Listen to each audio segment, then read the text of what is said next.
Okay, who has read the chapter?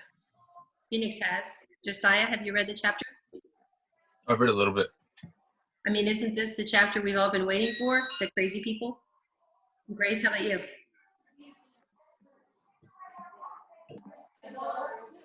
Grace. How about you? I can't hear you. You're not muted. You're not muted on my end anyway. All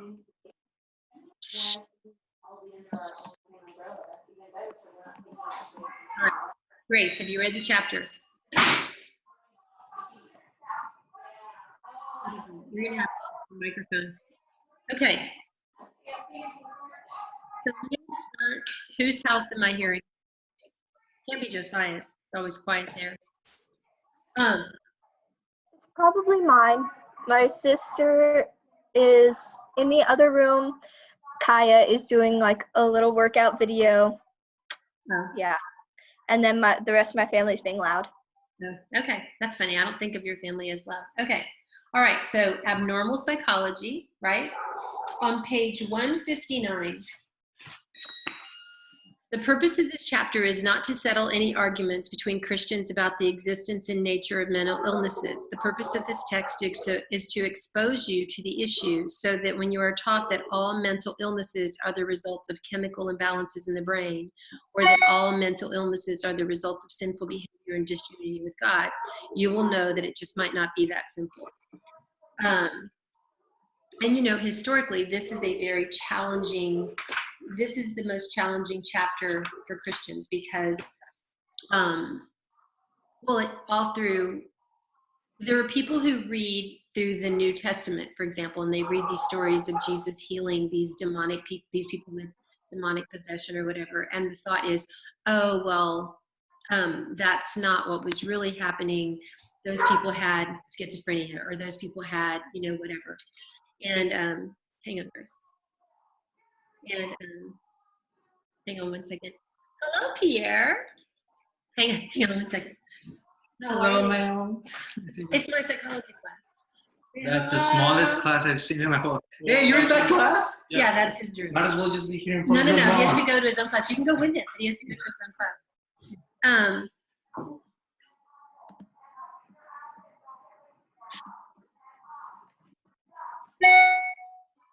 Oh, okay. Well, Grace, you're going to have to type in the chat box then if it's not working. Okay, Bella, make it so I can see your face. So this is the most controversial for Christians because, sorry, Bella, didn't mean to leave you out. Because there's this, you don't want to dismiss the element of sin and our sin nature. Yeah, Peter.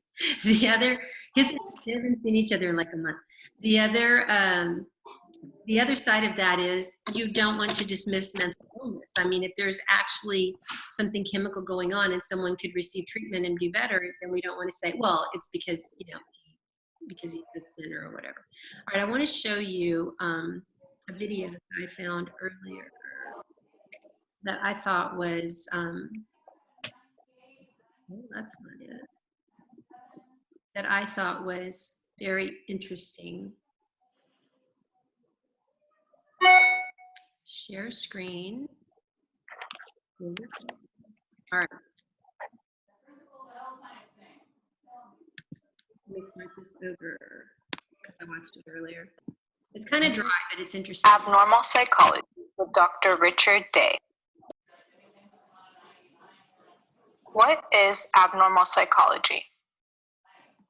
Abnormal psychology is the study of primarily the etiology or causes of mental disorder, which is defined as inappropriate or maladaptive thinking, or inappropriate or maladaptive behavior, or maladaptive or inappropriate emotional responses to the things that happen to us. What are some disorder examples?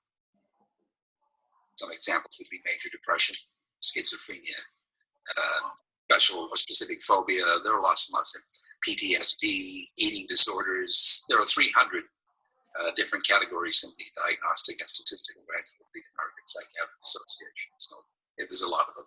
How are cases of abnormal psychology treated in society? It varies a great deal. I mean, certain kinds of disorders I think are readily accepted because they reflect experiences that we have all had, anxiety disorders in particular. I mean, we've all experienced anxiety. We know what it's like. We know it's a problem. And so when someone experiences anxiety disorders, whatever they might be, we're pretty sympathetic and supportive. That's becoming more true, I think, for a number of disorders. Depression, for example, again, is something that some of us have either struggled with personally or know someone who has. But the more challenging disorders in terms of society's approach is something like schizophrenia, or the disorders, or bipolar disorder, where there are psychotic features. And part of the problem there is that we don't have personal experience with most of those symptomatologies. We don't have delusions, we don't have hallucinations. And so it's hard for us to understand and appreciate what the experience is like for people who have the symptoms. But by and large, I think society is becoming more understanding generally. I mean, you look at Bell Canada and their Let's Talk days about mental disorder. I think we're making considerable progress on that front, I think. What are your thoughts on how the media, for example, news and newspapers, portray individuals with abnormal psych disorders? It varies quite a bit. I think in general, the media, like society in general, is becoming a little more tolerant, a little more understanding of individuals who suffer these symptoms. But still there are some rather negative stereotypes out there, I think, about a number of the disorders, which are inappropriate and, of course, damaging to the individuals who experience these symptoms. So it's a kind of a mixed bag, I think. How are individuals with abnormal psych disorders portrayed in films? Is it an accurate depiction? Mostly, well, I can only base it on my own limited experience with film and television.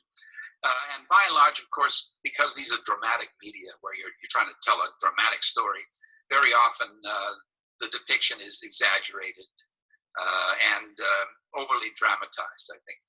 In a number of cases, if you were to accurately present these people, they wouldn't be as interesting from a narrative point of view. So I think there tends to be a lot more distortion in fictional media depictions, at least of mental disorder, than there is in the news reports about mental disorder. Are you interested in dissociative identity disorder? If so, click on the link below to continue this abnormal psych discussion with Dr. Day. Okay. I have zero idea who Dr. Day is, but let's see. It should be stop share. But anyway, I thought that was an interesting perspective because he's actually a clinical psychologist. That is what a lot of my professors look like. That's the classic college psychology professor look right there. So everything else we've learned about, developmental memory, learning, hello Matthew, personality, most everything we've learned about, obviously the worldview, as you know, affects it. But for a Christian, abnormal is the most challenging to filter through our Christian worldview. Because again, so if you're living with somebody who has bipolar disorder, they make terrible life choices, they're manic, you don't want to dismiss those choices always as, oh, well, he's sick, because we still are expected, the Bible says we're going to have to give an accounting for everything we say and do. The other side of that, though, is you don't want to ever say, even somebody with diabetes, a diabetic, when they have a sugar low, it affects their personality. They get super gloomy. They can be super depressed. So you don't want to dismiss the biological factor or the chemical factor, but it can't be the only thing you consider as a Christian, right?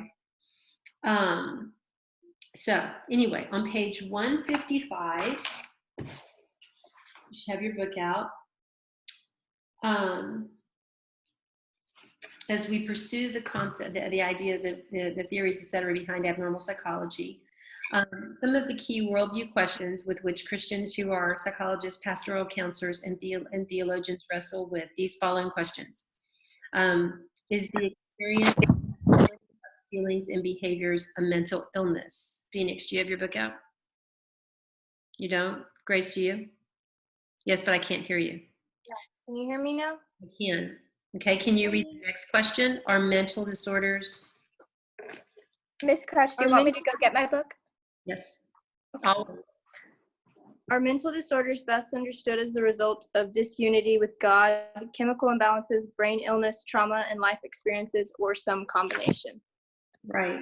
Josiah, can you read the next one? Are mental disorders best treated from a spiritual or a medical perspective? Okay, and then Matthew, can you read the last one? Do you have your book out? Yes. Are mental, wait, hold on. Can the technique What? So wait, what page are we on? We're on page 156, right? Can the technique developed by modern psychology contribute to a Christian approach to counseling? Okay. So one of, like, Sorry. I got it, Matthew. One of the types of therapy that I'm familiar with is a trauma therapy that involves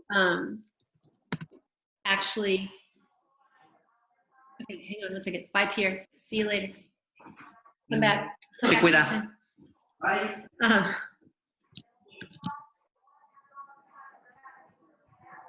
Anyway. On the next page, I'm sorry, Matthew, can you read on the next page on 156? Can Christians safely? I forgot that there were more on the next page. All right. Are mental disorders best treated? We read that. Can Christians safely borrow techniques from modern psychology to help those in mental pain? Okay, Phoenix, can you read the next one? Where are we? Top of page 156. Second one. Can the techniques developed by modern psychology contribute to a Christian approach to counseling? Okay, and then Grace, the next one.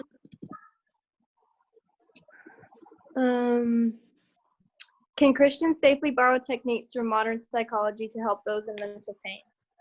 Okay, Josiah, the last one.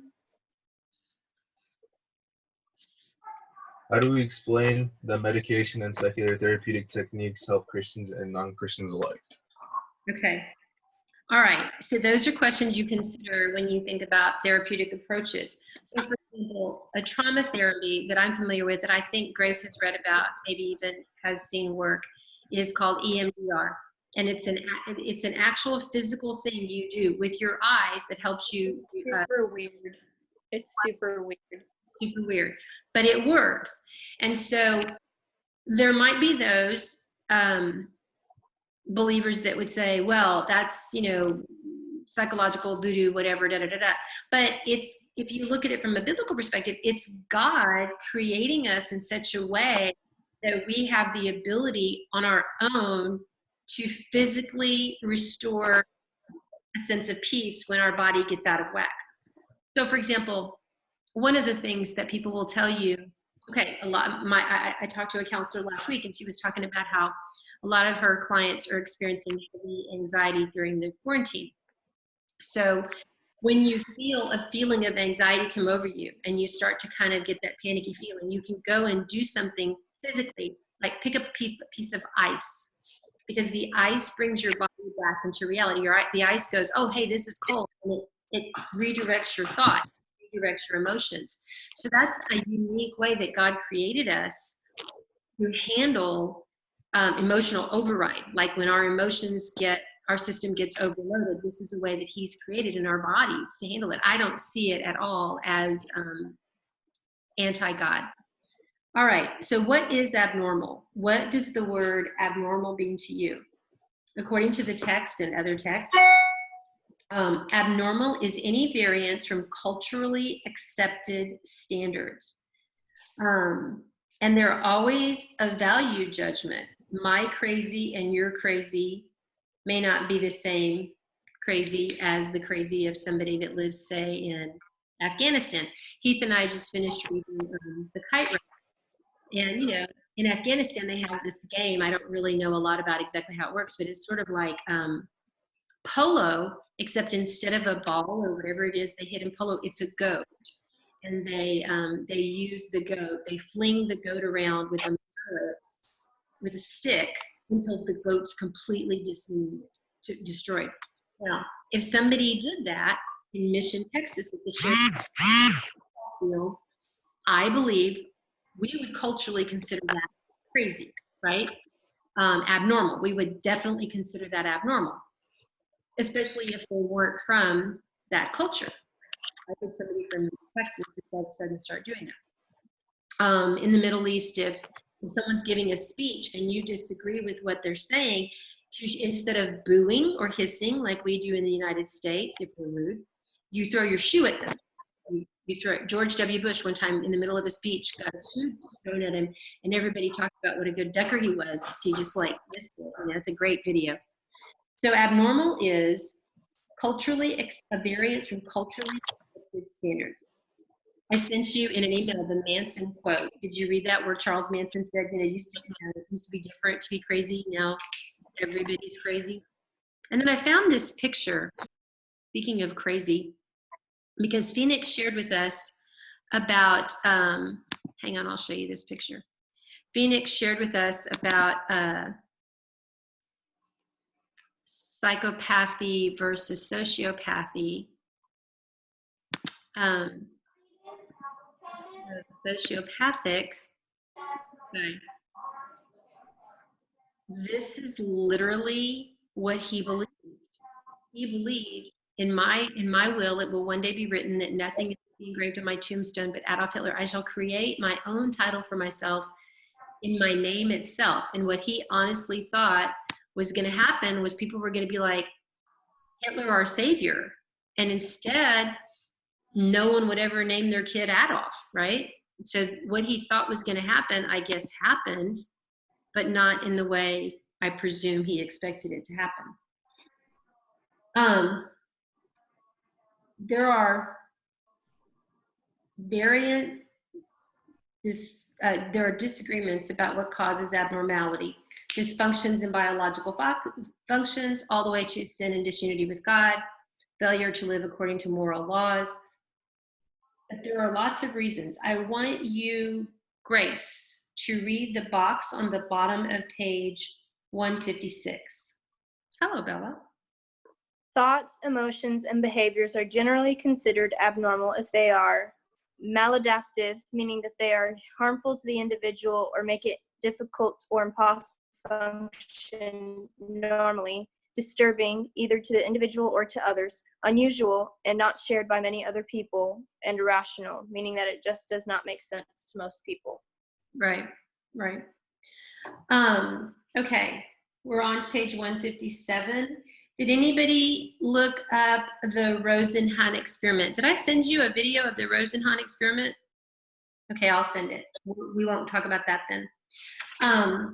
Okay, so he talks about mental illness. Mental illness literally means disease of the mind. But a mental illness is psychopathology, right?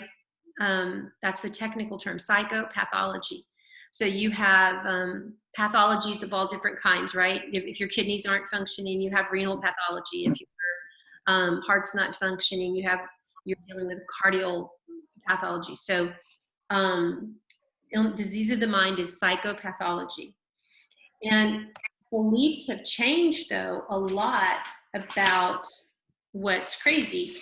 And I had forgotten in the text where he talks about things that have changed. For example, prior to the 1970s, the American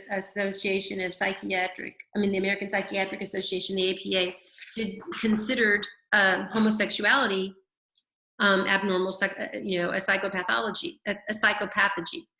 But now it's not homosexuality. And there is a move in some liberal circles to make it so that pedophilia is no longer considered pathological.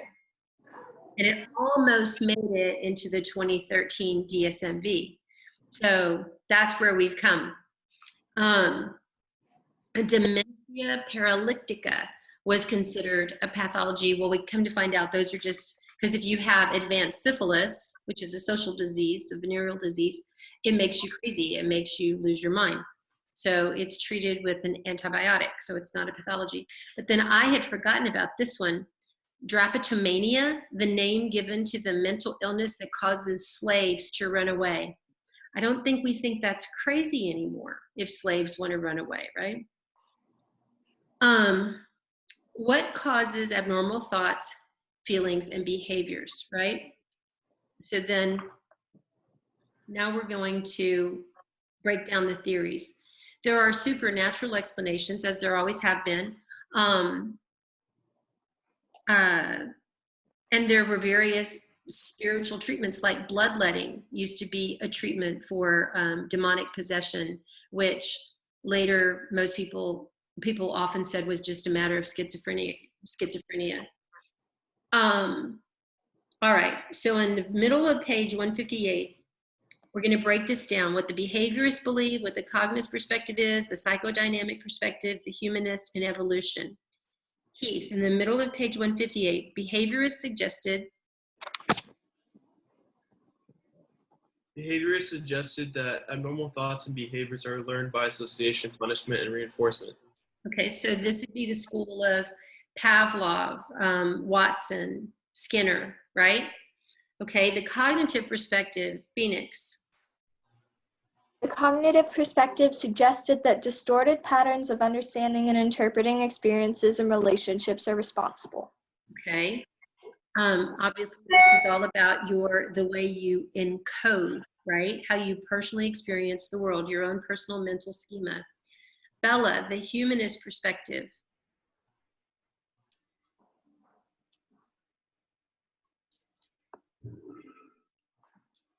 The humanist perspective explained that mental illness developed when circumstances blocked one's progress towards self-actualization. So who coined the term self-actualization? Josiah? Abraham? Maslow. Maslow. And then Matthew, can you read the other? Sorry, it's my dog. Yeah. The humanist perspective explains that mental illness is developed with circumstances. The evolutionary perspective. The next Oh, sorry. The evolutionary perspective suggests that mental disorders can be explained using the same evolutionary principles that have been applied to other aspects of psychology and physiology. From this perspective, are we the whole thing? No, that's it.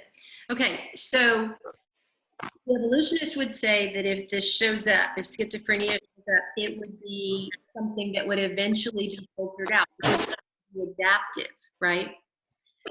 Okay, we're going to start off with the biological perspective of abnormal thoughts and feelings. And here we have again Hippocrates, who believed that this was all about the fluids in your body, right? That is called the disease view. Hippocrates held what is called the disease view, which merged with the medical model. From that perspective, all of our thoughts and feelings are diseases and diseases of the brain, like everything else, have discrete physical, hang on one second, have discrete physical causes.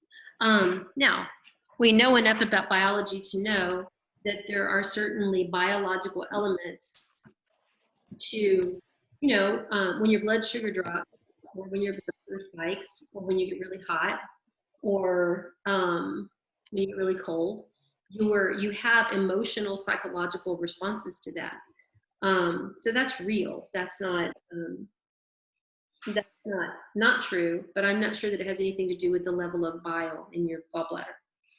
The little box at the bottom on page 158 talks about insanity. And insanity is interesting because it's probably insane to call somebody insane, but it's an actual legal term because people plead insanity try to not have to face the consequences when they, murder somebody or something. And I've been wondering a lot how many people are going to end up in court for crimes they committed during the quarantine, that COVID insanity is going to be the reason, that the quarantine made them behave in a certain way. Because like the incidence of child abuse has gone through the roof. The incidence of suicide has increased like 30%. I mean, there are a lot, alcohol sales have increased 200%. There are a lot of new things. Question though. I think some people do. I remember seeing an interview with a guy who was institutionalized for a long time. And I think he was schizophrenic. And so he hadn't been paying attention to any culturally relevant information. He hadn't been watching the news. He's in this institution. They watch, reruns of Gilligan's Island or whatever's on the TV. They try to keep him from watching anything that's upsetting because some of these people have super anger management issues. And his family's trying to see if he's ready to be released. So if his medication is working, so he goes into the office with the administrator and a board to see if he's ready to be released. And George H.W. Bush, the first President Bush, was the president. And this guy doesn't know anything about what's going on. And so they're asking him questions and he's answering, very erratically, very irrationally. He's not giving lucid answers. And so they pretty much decided that he's not fit to be released. And he goes, they're sending him back to his room or whatever. And he goes, hey, what year is it? And they said, it's 1988. And he goes, who's the president in 1988? And they said, well, this was in December of 88. Well, we just elected George H.W. Bush. He goes, that can't be right. Like he had this total moment when he was like, that he thought he had a political perspective. So do they know, Bella? I don't know. I suppose, has anybody ever seen the movie A Beautiful Mind? It's an I know what it is. Who said that? I know what it is. But have you seen it? Yeah. It's with Russell Crowe, and he plays this incredibly intelligent mathematician, but he has like some type of mental disorder. It's a fascinating story. Okay, so I don't know, Bella. Let's see. Research that. That can be your further study. Do crazy people know they're crazy? So clarifying mental illness. To Bella's question, so to know our personalities, we've done virtually all self-assessments, right? Self-inventories. Who am I? How do I feel when this happens? How do I feel when that happens? And even the tests like the Rorschach test, where you have a professional looking at how you're interacting with whatever it is, the tool in front of you, that's still, there's still some objectivity there. Okay, we've got 10 minutes left. I'll go to about 5 and then I'll switch. So I'll just get off and invite you all back. So check your Gmail. But in this case, obviously, if you think someone is struggling with a mental incapacity, you don't let them, for the most part, it's not a self-assessment, right? Like, how do they know? Now you might ask them their questions and there's inventories, but it's all determined by the professionals, okay? So the tool that's most commonly used, or primarily used, is called the Diagnostic and Statistical Manual of Mental Disorders, the DSM. You can read about it on page 159, and I'm going to send you a link. But the DSM, hang on one second.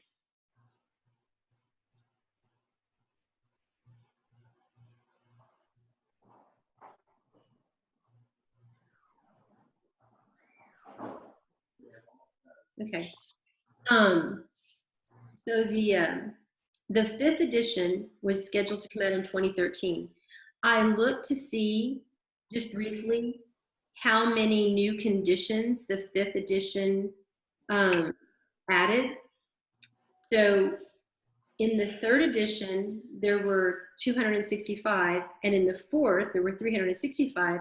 But what I found on the internet is that in the 5th, there were only 297. So I thought that was really weird. Why they would decrease, I thought that was really weird. The DSM provides a checklist of symptoms serving as diagnostic rules, and it provides a standard vocabulary for describing mental disorders. So there's like particular language that's used, right? The way they say things. And they have what they call 5 axes. Axis 1 is clinical disorders. You can see this in your text on page 159. Axis 2 is personality and developmental disorders. Axis 3 is life circumstances. In other words, like you come in to see somebody because you're super, super depressed because your mother died, you know. And Axis 5 is a global assessment of functioning. It's a subjective rating on a scale of 1 to 100, how well or poorly an individual functions on a daily basis. So there are people whose mother just died that can't get out of bed, and there are people whose mother just died that get out of bed and go to work, and, you know, they don't necessarily, there's a whole battery of questions they would ask to determine how healthy they were functioning. On the bottom of that page, they have this fictitious example of how each axis describes factors of mental illness, okay? So you can see how they might actually label it, what it might actually be. On the next page, you have the 17 diagnostic categories, and I don't know, again, in 2013 that might have changed. You're more than welcome to dig around. It's not an easy thing to get into because, as you can imagine, we don't need everybody in the world trying to take, you know, the DSM. So you can see the 17 there, and we're going to go through them. I'm going to switch and call you back, and we're going to finish from the top of page 160 to the top of page 164 when we get back, okay? Okay.